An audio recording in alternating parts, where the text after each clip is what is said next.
Now, it is the joy of every parent to provide the best education for their children.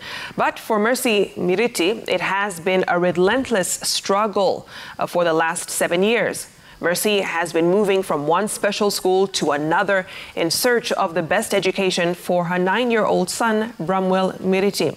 Now, Bramwel, who is gifted, is deaf and at the same time autistic. Francis Ntalaki reports. From a distance, 9-year-old Bramwel Miriti is busy at Chuda Special School fence with his mother, who is also a teacher at Chuda Primary School. But Bramwel is deaf and autistic. Kwa muda wa wiki moja mtoto yule alikuwa amejua alfabeti zote kutoka A mpaka Z.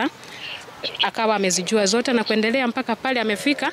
Ni mtoto ambaye ametuonyesha kwamba anaweza kufanya mengi. Despite living with multiple special needs, his mother Masha and Grace Masha, one of the teachers at Chuda Special School, say Bramwel is gifted and attracted to electronic equipment, including mobile phones and television. Ukifika in a public place anataka apatane na simu ya kila mtu. Sana sana yeye ni mtu ambaye ameonyesha kwamba ana haja sana na vifaa vya kielektroniki. Kwa hivyo ukifika mahali ambapo kuna watu wakubwa wana simu, wana laptop zao, anataka azitumie zile zote.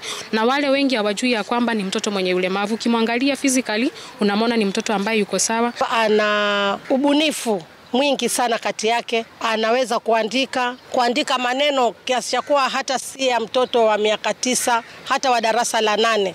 Mercy tells us for the last 7 years, she has moved from one school to another in search of the best education for Bramwel, a challenge brought by his condition of being deaf and autistic. Mzazi wake amekuwa akihangaika ni wapi anaweza kumweka katika hali ya kufaidika kimasomo.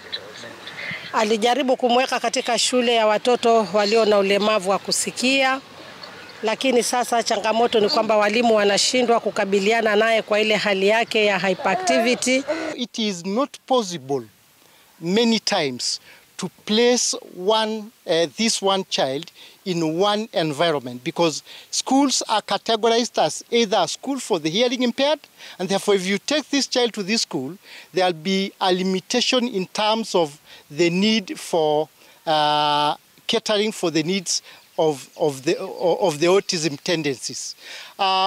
If you take this child to a school for learners with autism, then the needs for learners with hearing impairment are not catered for. Bramwel Miriti was among hundreds of learners who turned out for the assessment of children with special needs and disabilities on the 21st of June 2023. Kenya Institute of Special Needs Education says learners with multiple special needs and disability cannot be put in one learning environment.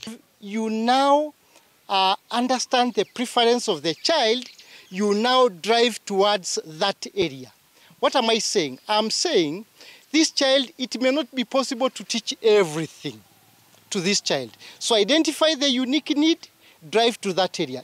The cost of special needs education, the current curriculum and lack of adequate equipment are some of the reasons for the government's decision in addressing the matter. You can put this child in a regular school system, but now advise the school system to give individualized programming. Not individualized programming will require a shift in terms of timing for activities, in terms of focus of content of curriculum, in terms of materials to utilize, so that you focus materials to the specific area of content of the child. Mercy Miriti has high hopes that her son Bramwel will find the best education that will draw the best out of him. Francis Ntalaki, Citizen TV, Mombasa.